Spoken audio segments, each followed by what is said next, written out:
So we're going to discuss today Unpacking Systems Change. I'm Michael Quinn Patton, uh, who wrote the book on developmental evaluation and have been working with systems change. And Malika, introduce yourself to people. Hi, so I'm Malika Virah-Sawmy. I am originally trained in sustainability, but then I discovered that there was a lot of limiting approaches in sustainability. So later on, I trained in facilitation and embodiment. So this is my journey.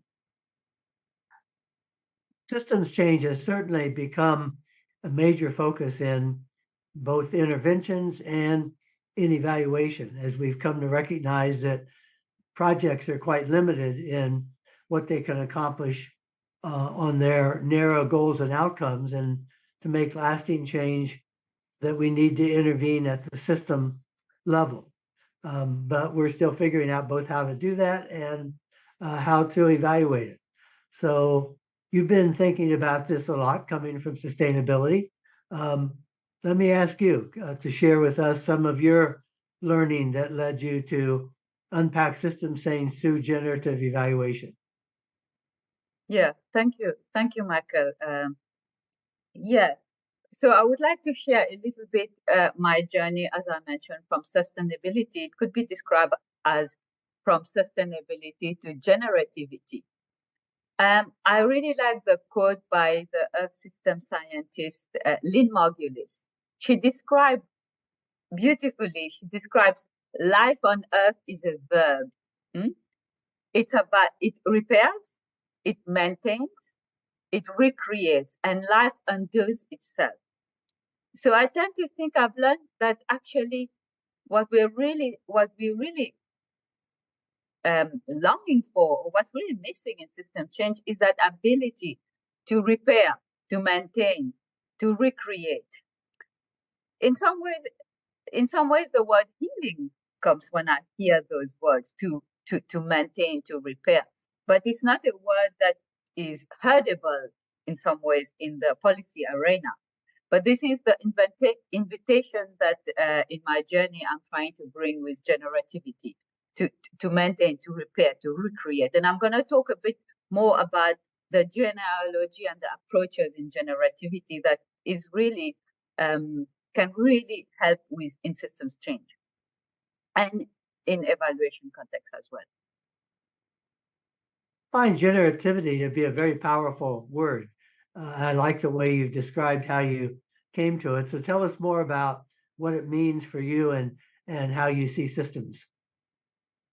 Yeah. So generativity, as I described, is to generate life. Another way I think that I can describe generativity as this powerful approach is a generative space. If you've been in a generative space, you would feel what it is. It's usually a space that allows you to deepen relationships and connection. So it's very heartfelt, it's very embodied. And in that when you're invited to bring the whole, what we call wholeness, so that's not only your ideas and your opinions, but also the emotional body, the physical body, your entanglements, because everything is influenced by a set of relationships, your positions in this life, your cultural identity, many things. So you're invited to bring wholeness to the table. And in some ways, generativity, we don't understand how it happens, but it allows it, when people bring wholeness in, it allows new what we call new seeing, new knowledge, new understanding, and new possibilities. So this word new and possibilities is really what's the outcome of generativity. In other ways, you can describe it as creative. And I think you asked me, Michael, about systems, isn't it? And one thing coming from the world of sustainability, in which I was taught in the Western way about sustainability. And then after many years of experience in sustainability, I began to understand that often the way we have described even systems and systems change is coming still from a paradigm of the machine and also from a paradigm of isolation. Why do I say that? Is when we describe system change, how would we describe the boundaries? Usually we describe an individual or a organization, but actually the boundary is defined by the set of relationships you're going to examine, because actually we are embedded in a set of relationships. And what we picked up as a set of relationships we're going to observe is the boundary of the system. So I think that's, I'm going to describe a little bit more later on what we know about system change. Hopefully we can go a little bit more. But I think this set of relationships is really what I'm talking about when I'm talking about cultivating generativity. And systems is also about a set of relationships. I agree with you. The planning and evaluation world together have been in a linear command and control, top down, we're in charge way of thinking, not just in the environment, but in everything that goes on. And the ideas of both complexity and of systems change make us more part of what's going on rather than in control of what's going on, making it all happen, which makes it all the more important, as you said, to bring all of who we are, including our understandings of the systems that we're a part of and the relationships that we are part of. The other thing that your comments raised for me is that we're talking about not just the relationships among human beings, but relationships with all living things. Yes. So that it's a broader view. Most of planning and evaluation treats nature as something to be done to and not something to be related to. So it is quite a switch to see ourselves in relationship rather than in control. Yes, that's a beautiful way you described it. I think traditionally, it's interesting because I often think as an ecologist, I'm also trained as an ecologist. It goes without saying that if you were going to describe a jungle, you would describe it as a set of relationships, isn't it, between forest and soil and bacteria and the atmosphere. However, when it comes to human systems, it seems as if we resist the idea that we are entangled in relationships. Somehow, when you describe the system of command and control, I think we have this, not only do we act this way, I think we are really trapped in a paradigm that this is how we exist. And so I think our evaluation culture, our policy culture is very much reflected, as you mentioned, by this command and control, rather than see that we are entangled in a set of relationships, that we cannot change the other. We can only cultivate something in relationships because the other doesn't exist. It's the relationship. Our notions of causality come from that linear top-down way of things that reinforces the whole idea that we can do attribution and make a clear pathway between actions and outcomes. All of that changes. So unpacking systems change is a big suitcase to unpack and see how much we've been stuck in that. So it begins with relationships, as you said.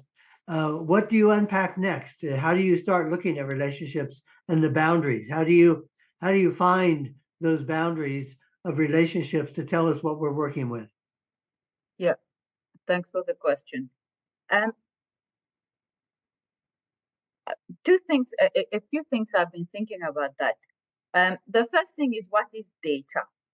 I think we've been very used to data being statistical data. And Nora Bateson, the systems, she's a systems thinker. I follow quite a bit her work. She describes statistical data as very valuable, but basically it's often limited because it's taken out of its context to study it. Let's take a metrics and all that. It's taken. So to study something, she described, is actually to pull it out of its context and examine it in isolation. Rarely is the data reconceptualized to look at the complexity of its web of relationships. So if if systems change or evaluation is constrained by a certain what we call data, then we are not able to bring other types of data. And it's not saying that this metrics is not valuable data, but actually we're missing this contextual relational data. So I think when I unpack systems change, I start thinking of what do we value as data. Often we haven't valued the wholeness data, what Nora Bateson calls the warm data, the contextual relationship data. And I think I mentioned earlier that we have been using different types of data. So our data comes from field. We use different approach that encourage wholeness. So we bring, for example, methods from psychology, from coaching, from anything that kind of enhance the generativity possibility in us. And that's data. And that's data. And I just wanted to share. So that's one thing that I'm going to talk about. The second thing is that your work was very influential, at least for me, Michael, very influential for many people, because you talk about this emergence, like we need to observe emergence, huh? and to observe emergence, we need to bring that wholeness in and see what's emerging and how come this is emerging. And two things I've observed when we've looked at emergence is often are things emerging to go to its full potential, or are things emerging because it's adapting because of it's trapping systemic issues. It's trying to adapt to its context, to its context, and this context could be many systemic issues in that. So I think to look at emergence as we unpack systems change and what is data, I have found really valuable. Appreciate your emphasizing the emergence, because part of what we have learned in developmental evaluation is that you can't know the system from the outside. And so when you enter into a system in relationships, you experience it as it unfolds, and you're affecting the system even by being there, and it's affecting you. But the work then of engaging with the people in the system, the relationships with nature, means that your understanding of what the system is, what the subsystems are, what those relationships are, come from being engaged. And the data, as you say, are not simply pre-post data. What was the system at the beginning? What's it at the end? It's the experience of engaging with the system all the way along. Yeah, that's a very beautiful way to describe it. And I think recently, I think that evaluators have been thinking about how to measure or evaluate systems change. And I think even posing this question is a little bit problematic. It's again like seeing as if we could measure and evaluate a system as if we're outside of it, and we can measure a set of conditions of that system. And I think what you've just described, that we are part of it, and even bringing in approaches and all that stuff is already changing a set of relationships. Is one thing.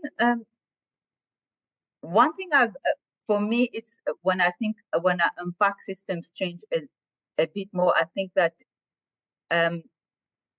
I think one is what is data, and like what's data, but also this change, this change.